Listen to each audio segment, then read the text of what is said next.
He thought her camera had captured only memories. But their daughter found one final, hidden photo. The last picture changed everything they believed about her. Would you dare to see what she left behind? The attic window caught the afternoon sun at an angle that turned ordinary dust into something almost holy. Particles drifted through the amber light like snow that refused to fall, suspended in the stillness of a room that hadn't been opened in months. The air smelled of cardboard gone soft with age, of mothballs tucked into forgotten winter coats, of time itself settling into the floorboards. Each step released a creak that echoed through the rafters, wood protesting under weight it had been allowed to forget. Marcus knelt beside a stack of boxes, his movements precise and empty. He lifted the cardboard flaps without looking inside, as though the contents might burn him if he acknowledged them too directly. His hands moved like they belonged to someone else, efficient, detached, performing a task that required no feeling. He had become very good at this over the past 3 years. The art of touching things that once mattered without letting them touch him back. Across from him, Lily sat cross-legged on the dusty floor. A box marked Elena's things open in front of her. She ran one finger along the edge of a label, tracing her mother's handwriting, the looping E, the careful slant of the letters. Her mother had written dozens of these labels in the weeks before the accident, organizing, preparing, as though she'd known she wouldn't be there to explain where anything was. Lily's finger moved slowly, learning the shape of each letter, the pressure of the pen, trying to feel her mother's hand moving across the cardboard. They worked in the space between them like strangers sharing an elevator, careful not to intrude, not to acknowledge the weight of proximity. Marcus pulled out a sweater, forest green with wooden buttons. He folded it once, set it aside, pulled out another, repeated. His jaw was tight, his eyes focused on the middle distance where nothing lived. Lily reached deeper into her box and felt something heavy wrapped in fabric. She lifted it carefully, and the scent hit her before she saw what it was. Lavender, faint but unmistakable, her mother's signature. The silk scarf unfurled in her hands, pale purple catching the dusty light, and inside it, a camera. A Pentax K-1000, black and silver, solid and real in a way that made her chest tighten. She cradled it like something newborn. "I forgot she had this," Lily whispered. Marcus looked up. For the first time since they'd climbed the attic stairs, their eyes met. Something flickered across his face, recognition, maybe, or fear, and then the mask returned. "She stopped using it," he said. "Years ago." "Why?" He didn't answer. Instead, he reached for the camera, but Lily pulled it back instinctively, wrapping the scarf around it again. The movement was small but sharp, a line drawn in the dust between them. 3 years since the accident," Marcus said quietly, as though the words were an explanation, as though time had calcified everything into fact. He sat back on his heels, suddenly looking older than 42. "Maybe we should—" "I want to keep it," Lily said. Her voice surprised her with its firmness. Marcus studied her. This daughter who had learned to make herself small in the architecture of their shared grief. But now her shoulders straightened, pulled back as though the camera itself had weight that demanded posture. She looked less like the girl who tiptoed through the house and more like someone remembering how to take up space. "Okay," he said finally. Lily turned the camera over in her hands, feeling the textured grip, the cold metal of the lens. She pressed the shutter button experimentally. Nothing happened. She turned it over again and saw the film advance lever, the frame counter. Her breath caught. "Dad." "What?" "There's film in it." The air in the attic seemed to thicken. Marcus moved closer, slowly, as though approaching something that might bolt. Lily held the camera up to the light, and he peered at the small window on the back. Frame 36. The roll was finished but never developed. "We should leave it," Marcus said, but his voice had lost its certainty. "It's been 3 years. The film's probably ruined." Lily looked at him, and for the first time in longer than either of them could remember, she held his gaze. Her eyes were bright with something that looked dangerously close to hope. "Or it's not," she said. Outside, the sun shifted lower. The amber light deepened to gold, and the dust continued its slow orbit through the attic air. 36 frames, Lily thought. 36 moments her mother had seen through this lens, had chosen to capture, had left behind without explanation. She wrapped the camera back in the lavender scarf and stood, holding it against her chest, like a question she wasn't sure she was ready to answer. But she was going to ask it anyway. Marcus watched her, and something in his carefully constructed distance began to crack. They stayed in the attic until the amber light turned thin and gray. Marcus found Elena's notebook wedged between a stack of old magazines, its cover worn soft at the edges. He opened it carefully, and the pages released a ghost, her perfume, faint but unmistakable, the same scent that still lived in the lavender scarf. His hands stilled. The notebook contained lists in her neat handwriting. Photo locations, dates, weather conditions, notes about light, golden hour at Miller's Pond, overcast, perfect for portraits, morning fog ethereal. The smell pulled him backward through time until he was standing in their kitchen on a Sunday morning years ago, before everything broke. Elena had been laughing, camera hanging from her neck, early light streaming through the window and painting her face gold. She'd been trying to photograph the way steam rose from her coffee cup, impossibly focused on something so small and ordinary. He'd kissed her temple and called her beautiful. She'd caught his wrist and said, "Stay still. The light's perfect." "Dad?" Lily's voice pulled him back. The attic was cold now, the warmth gone with the sun. He closed the notebook, but not before she saw his hands trembling. "Nothing," he said. "Just old notes." She didn't believe him, but she'd learned not to push. Instead, she opened another box and found a shoebox filled with printed photographs. She spread them across the dusty floor like tarot cards revealing the past.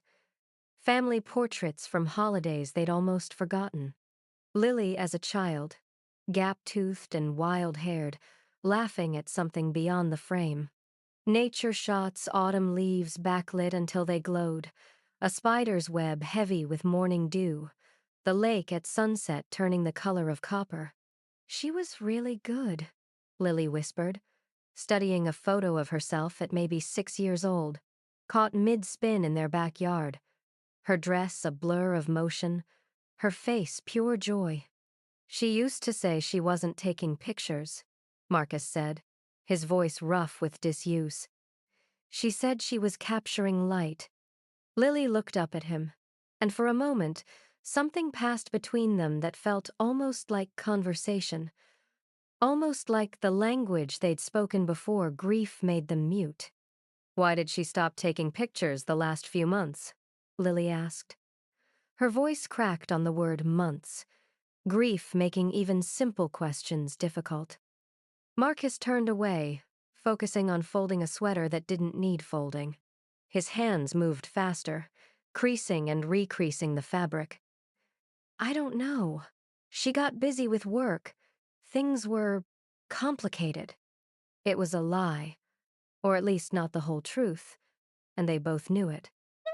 But Lily had learned that some doors in their house stayed locked, and pushing only made him retreat further into silence. She returned to the photographs, lifting each one with careful reverence. Marcus found himself drawn back to the box, kneeling beside her. Together they sorted through the images, and slowly, piece by piece, Elena came back into the room with them. Not the absence they'd learned to live around, but the person she'd been vibrant, observant, alive. Marcus picked up a photo near the bottom of the pile. Lily at her 8th grade graduation, standing on the school steps in a white dress, squinting against the sun. Elena had been there that day, smiling, seemingly fine. He remembered now how she'd taken a dozen shots, adjusting angles, waiting for the light to cooperate. 2 weeks before she died, he said quietly. The words hung in the dusty air. Lily took the photo from him, studying her own younger face, trying to see what her mother had seen. The gap between that moment and the accident felt impossibly wide, a chasm that couldn't be measured in days. She clutched the photo to her chest and closed her eyes. Her breathing slowed, deepened, as though the tangible proof of that moment, proof that her mother had been there, had loved her, had seen her, allowed something tight inside to finally release, just slightly. When she opened her eyes, they were bright with tears and determination. "We need to develop the film," she said. "Lily, we have to, Dad. We have to see what she saw." Marcus stood, putting distance between himself and the photographs spread across the floor like accusation. "It's been 3 years. The film's probably ruined. And even if it's not," he stopped, his jaw working. "Even if it's not, what's the point? It won't bring her back." "I know that." Lily's voice rose, sharp with 3 years of silence breaking open. "You think I don't know that, but there are 36 pictures on that roll. 36 things she thought were worth remembering. And we don't even know what they are." "Maybe there's a reason we don't know," Marcus said, but his voice had lost its conviction. "Maybe she didn't develop them because she didn't want us to see. Or maybe she ran out of time." Lily stood, still holding the graduation photo. "Maybe she was going to show us, and then the accident happened, and now we'll never know unless we—" Her voice broke. "Please, I need to see what she was looking at. I need to know what mattered to her." The first real conversation they'd had in months, and it was an argument. But it was also the first time either of them had admitted needing something, wanting something, beyond the numb machinery of survival. Marcus looked at his daughter, 16 now, nearly grown, standing in the gray light with her mother's photograph pressed against her heart. He saw Elena in the set of her jaw, the determined brightness of her eyes. "Okay," he said finally. "We'll develop them." The truck's engine hummed steadily as they drove the 2-lane highway toward town, a low vibration that filled the silence between them. Marcus kept his eyes on the road, hands at 10 and 2, driving with the careful precision of someone who no longer trusted the world to be predictable. The radio played softly, a folk song with acoustic guitar that Elena had loved, though neither of them mentioned it. But Lily saw her father's jaw tighten when the chorus came, and she knew he heard it too. The ghost of her mother humming along in the passenger seat where she used to sit. The camera rested in Lily's lap, still wrapped in the lavender scarf. She traced the outline of it through the silk, feeling the weight and solidness of the thing. Outside, autumn fields blurred past, gold and amber under the late afternoon sun.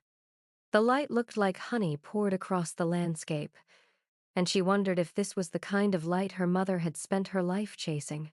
The photo lab sat at the edge of town in a strip mall between an insurance office and a closed hardware store. Gravel crunched under the tires as Marcus pulled into the parking lot, the sound sharp and final. He turned off the engine, and for a moment they sat in the sudden quiet, neither moving. Then Marcus opened his door and walked around to Lily's side. He opened her door, a small gesture he hadn't done in years, something from before, when she was younger and the world still made sense. She stepped out, and his hand briefly touched her shoulder, steadying her or steadying himself. She didn't pull away. The contact lasted only a second, but it felt like the first honest thing they'd shared in months. Inside, the lab smelled of chemicals and paper, sharp and sterile. Fluorescent lights buzzed overhead, casting everything in a flat, colorless glow that made Lily's eyes ache. Behind the counter stood an older woman with silver hair pulled into a neat bun, reading glasses perched on her nose. She looked up when they entered, and her expression shifted recognition. Then something softer, something like sympathy. "Marcus," she said, "it's been a long time." "Mrs. Chen." His voice was careful, formal. "We need to develop a roll of film." Lily stepped forward and unwrapped the camera, setting it gently on the counter. Mrs. Chen picked it up with reverent hands, turning it over, checking the frame counter. "A Pentax K1000, she said softly. "I haven't seen one of these in years." She looked up at Marcus, then at Lily. "This was Elena's, wasn't it? I used to develop her film. Before everything happened." The careful word choice, everything contained volumes. The town knew. Of course they knew. Small towns always knew. And they remembered. And they spoke in euphemisms that were supposed to be kind but only made the weight heavier. "The roll's been in there for 3 years," Marcus said. "We don't know if it's still good." Mrs. Chen nodded slowly. "I'll do what I can. Film is surprisingly resilient, especially if it's been stored in a cool, dry place." She paused, studying their faces. "It'll take 3 days to process. Old film requires more care." 3 days. Lily felt the weight stretch out before her, like a road disappearing into fog. 3 days of not knowing what her mother had seen, what she'd wanted to remember. "That's fine," Marcus said. "Thank you." Mrs. Chen wrote up the order, her pen moving slowly across the form. When she handed Marcus the receipt, she looked at him with something that might have been pity, or might have been understanding. "She had a good eye, Mrs." Chen said quietly. "Elena, she saw things the rest of us missed." Outside, the sun had dropped lower, painting the sky in shades of rust and violet. They drove home in silence, the radio off now, nothing between them but the hum of the engine and the weight of waiting. Lily watched the landscape darken, telephone poles flashing past like a metronome counting down. "Do you think she meant to—" Lily started, then stopped. The words caught in her throat, too big and terrible to say aloud. Marcus's hands tightened on the steering wheel, knuckles going white. "The police said it was an accident," he said, his voice too rehearsed, too firm, like he was reciting lines he'd practiced. "The weather was bad. The roads were wet. She lost control." But his tone carried no conviction, only the hollowness of a story he'd told himself so many times it had stopped meaning anything. Lily looked down at the scarf in her lap, the lavender silk soft against her fingers. She wrapped it around her wrist, winding it twice, 3 times, until it held fast like a tether to something she couldn't see but needed to believe was still there. That night, she lay awake in her room, staring at the ceiling. 3 days felt like forever. 3 days to wonder what moments her mother had captured, what light she'd been chasing, what truth might be waiting in those 36 frames. Outside her window, the moon rose full and bright, casting silver light across her walls. She thought about her mother standing somewhere with the camera raised, looking through the viewfinder at a world the rest of them couldn't see. And she wondered, not for the first time, if her mother had been trying to show them something. If those final photographs were meant to be a message, a confession, a warning, or a goodbye. The first morning, Marcus woke before dawn and found himself in the kitchen, moving through motions he hadn't attempted in years. Coffee brewing, filling the house with its rich, bitter smell. Toast burning in the toaster because he'd forgotten to adjust the setting. The smoke alarm didn't go off, but the acrid scent hung in the air. And when Lily appeared in the doorway, hair tangled from sleep, she smiled faintly at the burnt edges he was scraping into the sink. "You're cooking," she said. "Trying to." He set a plate in front of her, toast salvaged, butter melting. It's not much. It's something. They ate in the pale morning light, and from upstairs came the faint sound of music drifting from Lily's room, a playlist she hadn't played in months. The house felt less like a mausoleum and more like a place where people lived. Tentatively, carefully, but lived nonetheless. That evening, they sat across from each other at the dinner table, forks scraping against plates in a rhythm that bordered on companionable. The silence between them had changed less hostile, more uncertain, like two people learning a language they'd both forgotten. On the second day, Lily returned to the attic. She couldn't stay away. The boxes called to her, each one a door into the past she was no longer afraid to open. She found it wedged beneath a stack of old tax documents, Elena's journal, bound in soft leather, pages yellowed at the edges. She carried it downstairs and sat on the living room floor, the journal heavy in her lap. The entries were sporadic, dated across the final month of her mother's life. Most were mundane grocery lists, appointment reminders, notes about light and weather. But then, 3 weeks before the accident, the tone shifted. I saw something I can't unsee. Lily's breath caught. She turned the page. If anything happens, the truth is in the last light. Her hands trembled. She read the line again, then again, trying to parse meaning from the cryptic phrase. The last light. Was it metaphor? Code? Or something literal, something her mother had photographed? Dad. Marcus appeared from the kitchen, dish towel in hand. When he saw what she was holding, his face went pale, the color draining so quickly she thought he might collapse. Where did you find that? The attic. She stood, holding the journal out to him. Did you know about this? He took it with unsteady hands, his eyes scanning the pages she'd marked. His jaw worked, muscles tensing and releasing. No, I didn't. She never told me. What do you think it means? I don't know. But the way he said it, too quickly, too defensively, made her wonder if he was lying, or if he knew and couldn't bear to say it aloud. By the third day, the air between them had softened further. Marcus asked if she remembered her mother's lemon chicken, and Lily admitted she didn't. Not really. Only the smell of it and the way her mother used to hum while cooking. So he pulled out the old recipe card, handwritten in Elena's looping script, and together they worked in the kitchen. He showed her how to slice the lemons thin, how to season the chicken with salt and thyme. Their hands moved in tandem, his guiding hers.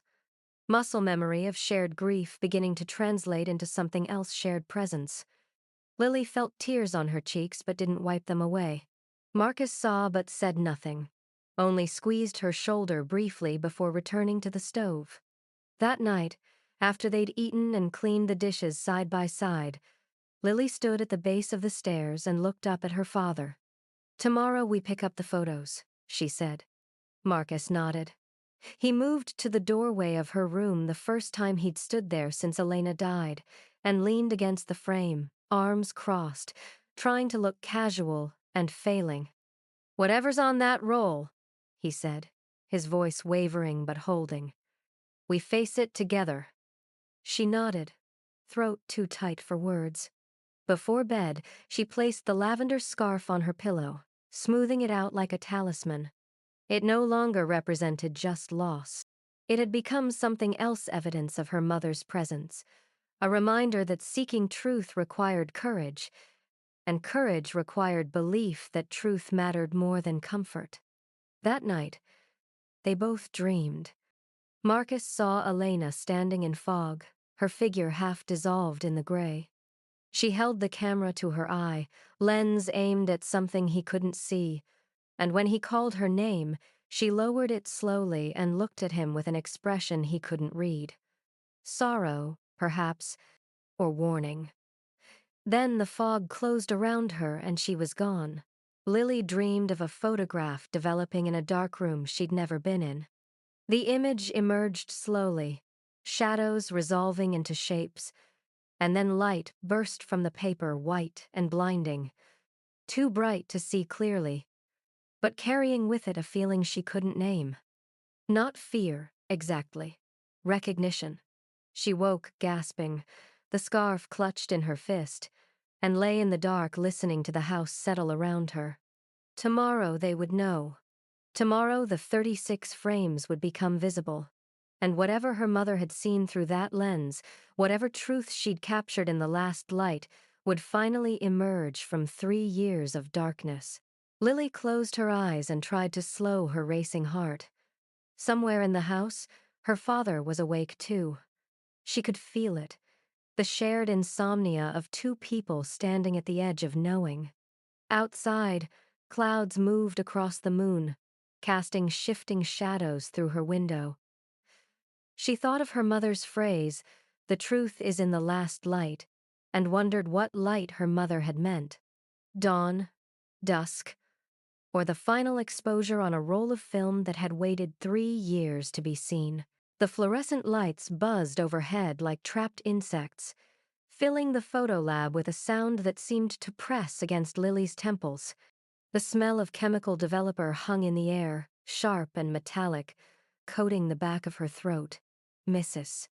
Chen stood behind the counter, holding a manila envelope with both hands, as though it contained something fragile or dangerous. "I printed them myself," she said quietly, looking between Marcus and Lily with an expression that was hard to read. "There's something unusual in the last one." Marcus reached for the envelope, but his hand stopped halfway. Lily took it instead, her fingers closing around the stiff paper, the scarf still wrapped around her wrist like a lifeline. They thanked Mrs. Chen in voices that didn't sound like their own, and walked out into the parking lot where the afternoon sun felt too bright, too ordinary for what they were about to see. In the truck, they sat with the engine off, the envelope between them on the bench seat. Neither moved. Lily could hear her father's breathing, shallow and quick, and her own heartbeat loud in her ears. She thought of her mother's journal, "The truth is in the last light," and understood with sudden clarity that this moment had been waiting for them for 3 years. Her hands shook as she opened the envelope and slid out the stack of photographs. The first image, Lily at the kitchen table, laughing at something off camera, sunlight streaming through the window behind her, turning her hair golden. She remembered that morning now her mother had been making pancakes, had grabbed the camera on impulse, called her name just to capture that smile. The second, Marcus asleep in his chair, book open on his chest, reading glasses slipping down his nose, tender and ordinary. The way love looked in the quiet moments no one thought to record. The third, fourth, fifth, the garden in autumn light, leaves falling like rain, the lake at sunset, their neighbor's dog running through sprinklers. Each image perfectly composed, each one capturing light the way her mother always had, turning the mundane into something worth remembering. Lily moved through them slowly, her vision blurring with tears.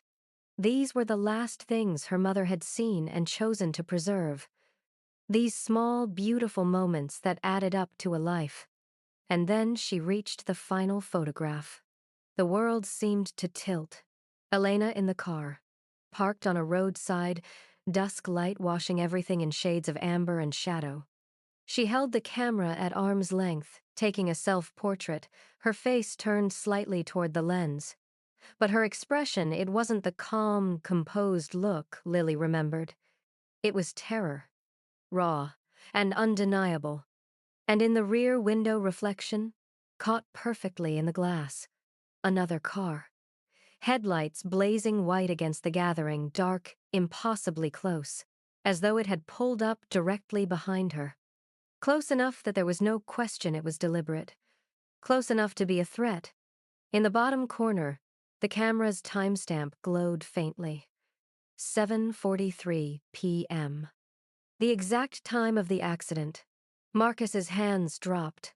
The photo fluttered from his fingers to his lap, and his breathing became shallow, ragged, like someone drowning on dry land. Years of accepted narrative, the story he'd told himself, the police report he'd memorized, the words accident and weather and lost control, all of it shattered in the space of a single image. Lily grabbed his arm, her fingers digging into his sleeve, steadying him the way he'd steadied her so many times when she was small. Their roles reversed in an instant. She became the anchor, holding him to earth while the ground shifted beneath them both. Dad. Her voice came out stronger than she felt, steel wrapped in fear. Someone was following her. He tried to speak, but his throat closed around the words. He could only nod, his eyes fixed on the photograph as though staring long enough might change what it showed.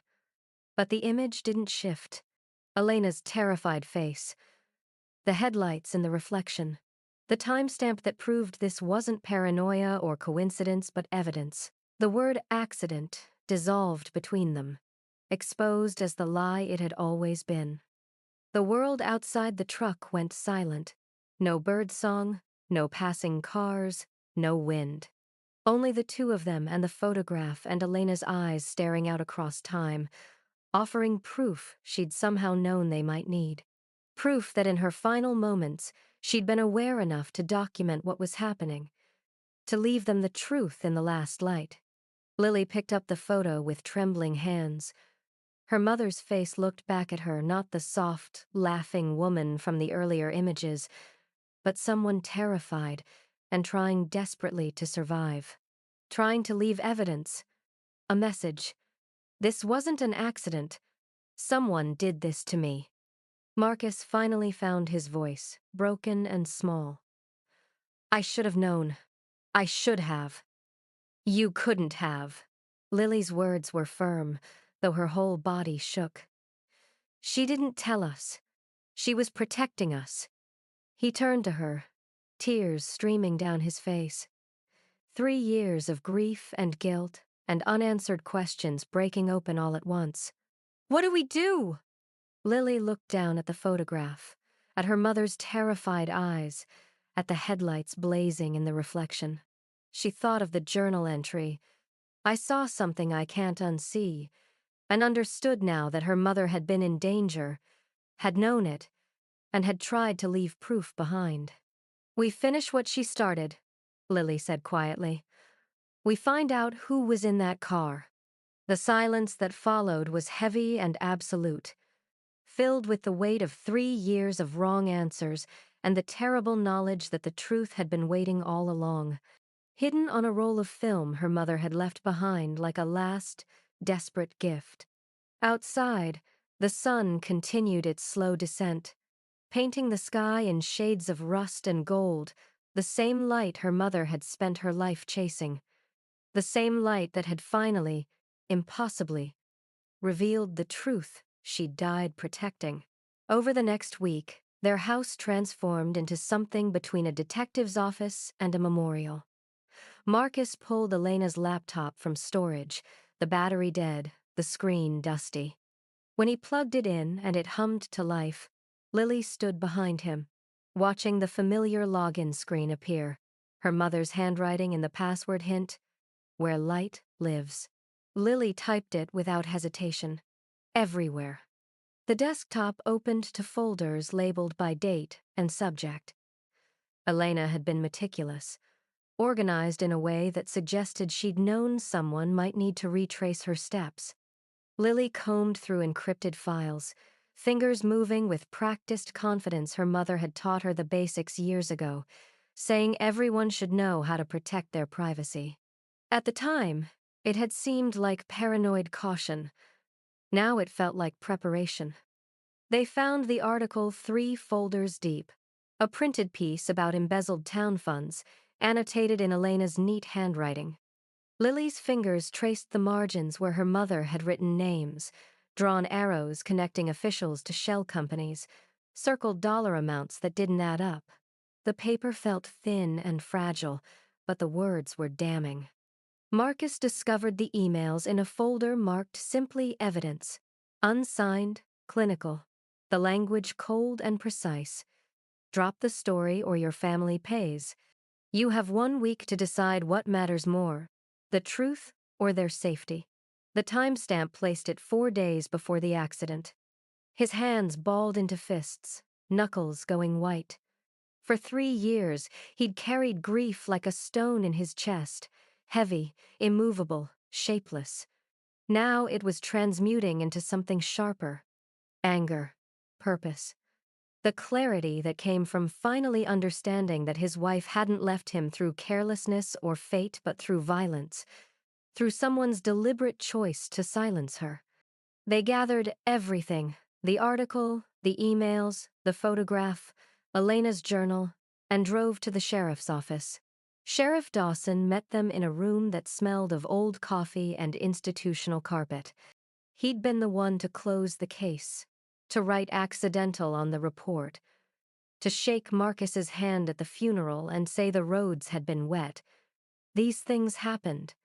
No one was to blame. Marcus set the photograph on the desk between them.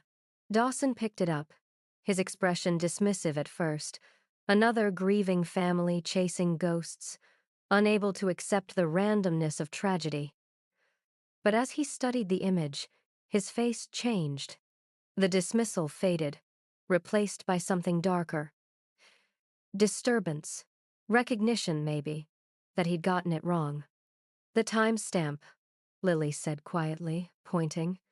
7:43 p.m., the exact time you said the accident occurred. Dawson was silent for a long moment. When he spoke, his voice had lost its patronizing edge. I'll reopen the investigation, he said, setting the photo down carefully, as though it might break. This changes things. Walking out of the sheriff's office, Marcus's posture was different. His shoulders were back, jaw set, eyes focused on something beyond the immediate moment. Grief was still there, it would always be there, but it had shape now, direction. Lily saw it in the way he moved through the world, no longer floating but grounded, present. She mirrored him without meaning to, her own movements gaining certainty. They walked through the house like people with purpose, organizing files, making phone calls, tracking down every thread Elena had left behind. That evening, they placed the camera on the mantel, not hidden away in a box or tucked in a drawer, but displayed like the weapon it had become: proof, voice, guardian reaching across death. The Pentax sat beside a framed photograph from the developed roll. Lily laughing at the kitchen table, sunlight painting her golden. Beauty and truth, side by side. Late that night, they sat on the living room floor surrounded by Elena's scattered files. Papers spread in organized chaos, each one a piece of the story she'd been trying to tell. Lily held the lavender scarf in her lap, fingers running over the silk. She was protecting us, Lily said, quietly. She knew something might happen, so she left evidence. Not just the photo, everything. The laptop, the files, the journal. She built us a map. Marcus looked at his daughter, this remarkable person who'd somehow grown brave while he'd been lost in grief. She knew we'd find it eventually. She had faith we'd understand. She's still protecting us, Lily said. He reached across the papers and pulled her close, the first real embrace in 3 years. Not the brief, obligatory hugs at holidays, but the kind that meant, I see you, I'm here, we're in this together. She pressed her face against his shoulder and felt something release in her chest, some tightness she'd been carrying since she was 13 and the police knocked on their door. Outside, the sun had long since set, but the street lights cast a gentle glow through the windows. Soft light, not the blinding brightness of revelation, but the steady illumination that came after. The kind of light that let you see clearly without burning your eyes. Marcus pulled back slightly, looking at the photograph on the mantel, Elena's terrified face, the headlights blazing behind her. I missed so many signs, he said, his voice breaking. She was quieter those last weeks, distracted. I thought she was stressed about work. I didn't. I should have pushed harder. Should have made her tell me. She was trying to keep us safe, Lily said. If we'd known, we might have been targets too.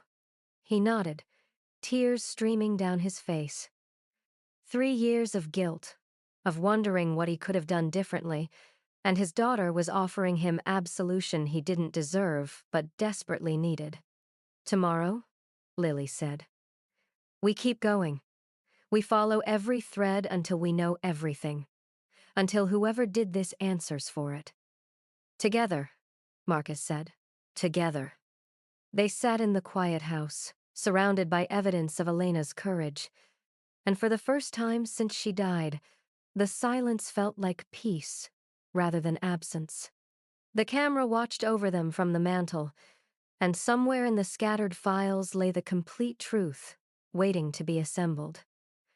They would find it. They owed her that much. Outside, the stars emerged one by one, small points of light in the darkness, and inside, father and daughter began the slow work of rebuilding what grief had torn apart. 6 weeks after finding the photo, they stood in the courthouse gallery, the building sterile and cold in the way all institutions are. Their footsteps echoed through marble halls that smelled of old wood and paper and the accumulated weight of decades of judgment. Marcus felt the eyes on them, reporters, townspeople, Elena's former colleagues, all watching to see how the family would hold up under scrutiny. Lily sat beside him, the lavender scarf wrapped loosely around her neck. It had become part of her now, not hidden away but worn openly, a visible thread connecting her to the woman her mother had been. Marcus carried the camera in a protective case on his lap, though it wasn't needed today. The photograph had already been submitted as evidence, already done its work. The proceedings were brief and anticlimactic in the way legal justice often is.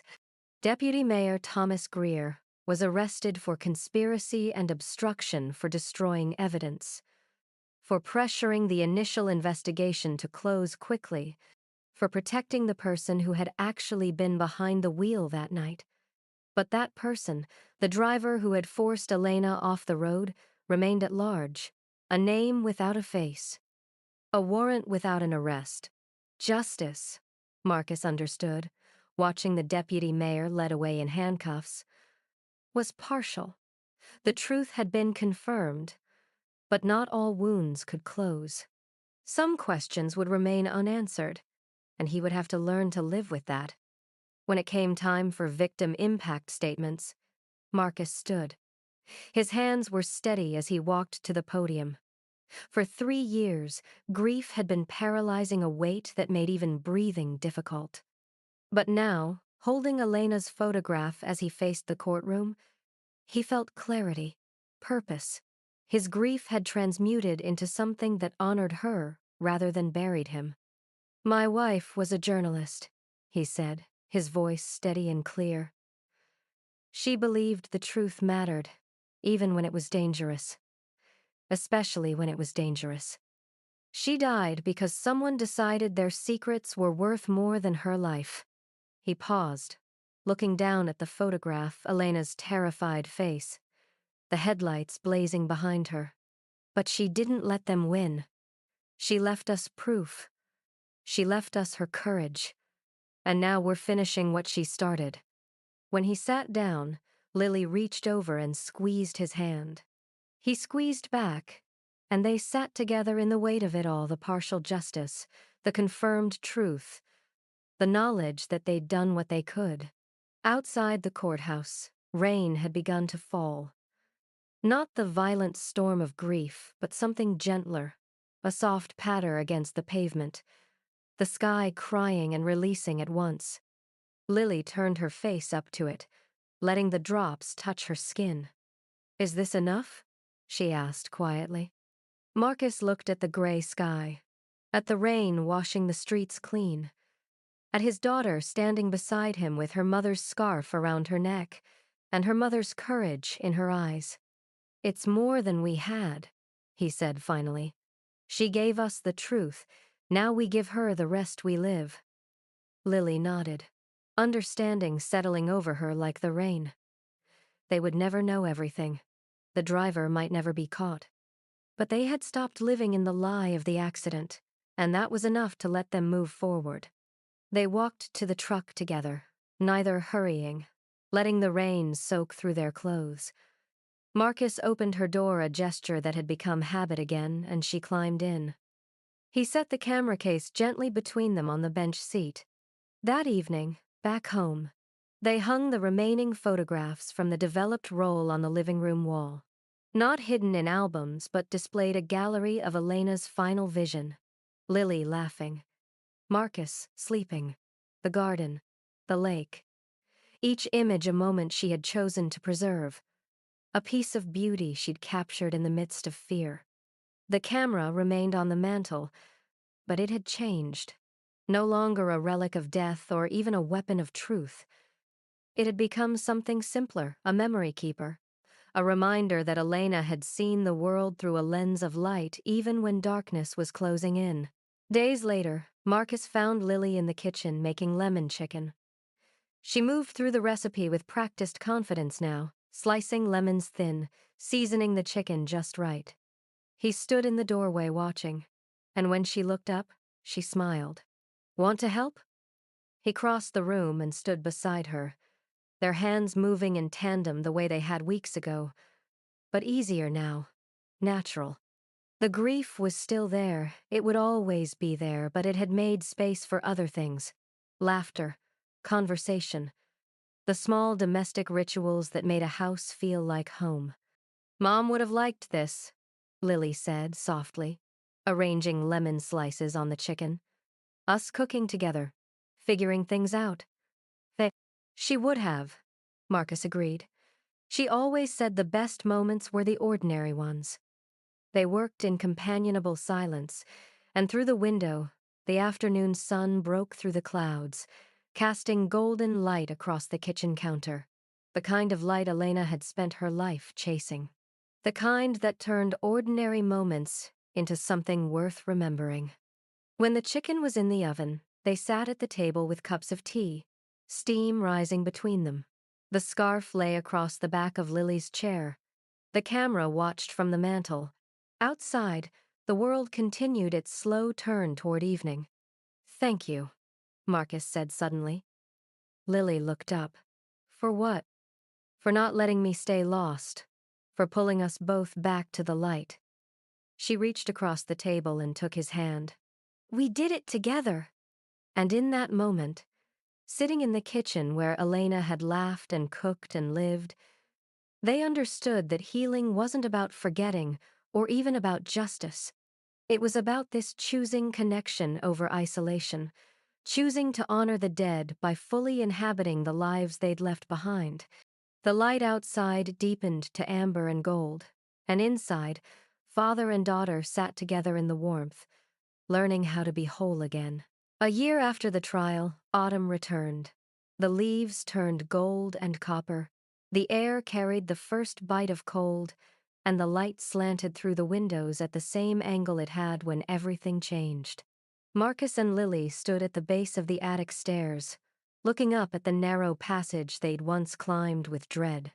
"Ready?" Marcus asked. Lily nodded, the lavender scarf tucked loosely around her neck. No longer armor, but simply part of who she was. One last box. They climbed together, and when Marcus pushed open the attic door, afternoon light poured through the window in shafts of amber and gold.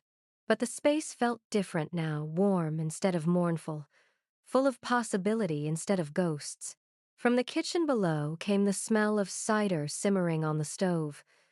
And when Lily laughed at something she found in the box, a photo of herself as a baby, perched on Elena's lap, both of them caught mid-giggle. The sound filled the attic with life.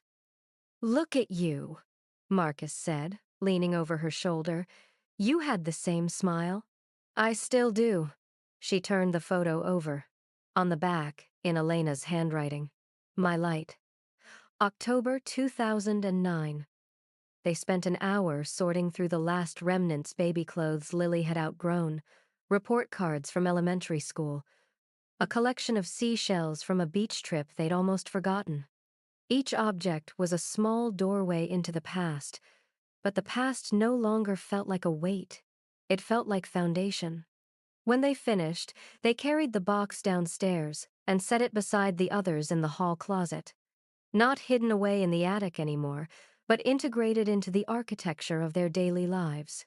History didn't need to be locked away to be manageable. It could exist alongside the present, informing it without consuming it. Later, Lily took her camera outside. Marcus had given it to her for her 17th birthday, not Elena's Pentax, which now lived in a shadow box on the living room wall, but a new one, digital, lighter, hers. She'd been learning photography for months, taking classes online, reading the books her mother had left behind, discovering that she had inherited not just Elena's eyes but her way of seeing. She found Marcus in the garden, kneeling in the soil where Elena used to plant tomatoes and herbs. He'd taken up gardening in the spring, tentatively at first, then with growing confidence. His hands moved through the earth with practiced ease now, pulling weeds, turning soil, nurturing growth. There was peace in his movements, a settled quality that hadn't been there a year ago. Lily raised the camera and looked through the viewfinder.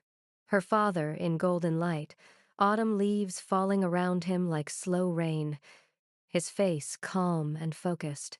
She thought of her mother standing in this same spot, capturing this same light, and felt not sadness but continuity.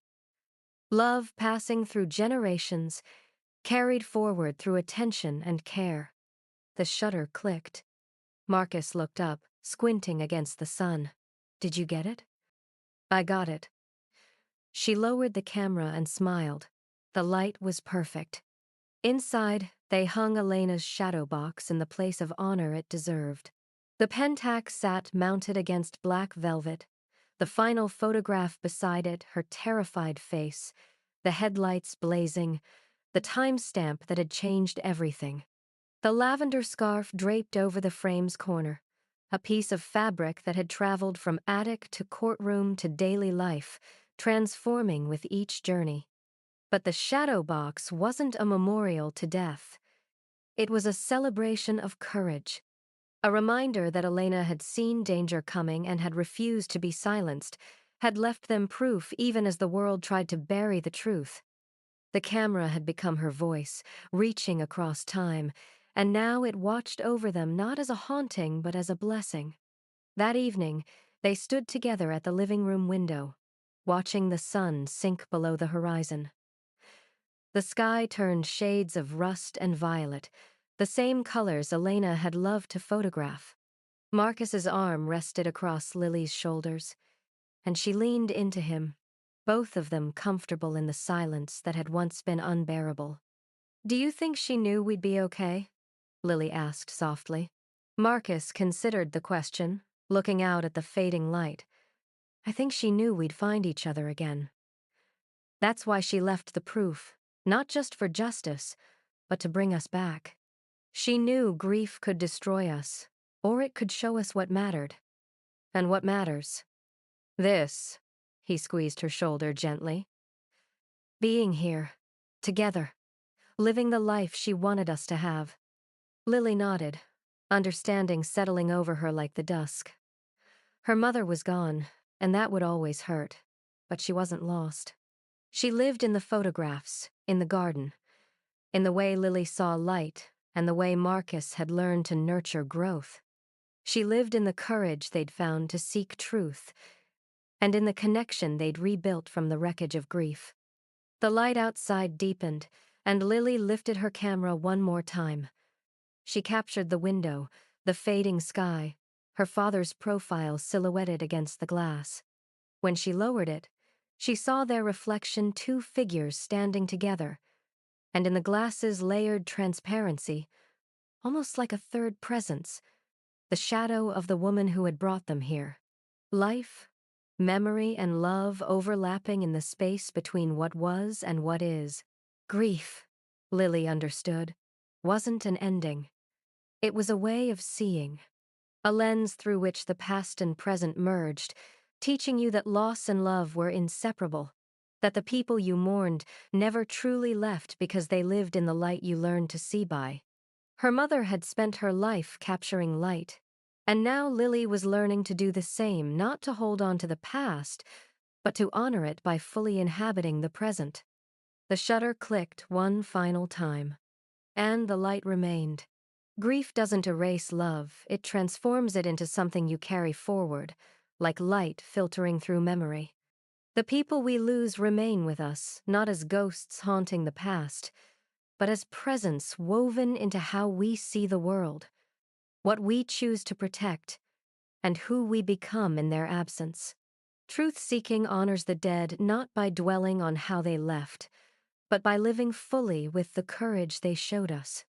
And sometimes the greatest gift the departed leave behind isn't answers, but the camera through which we learn to capture our own light, proving that love persists not in what we've lost, but in what we choose to see.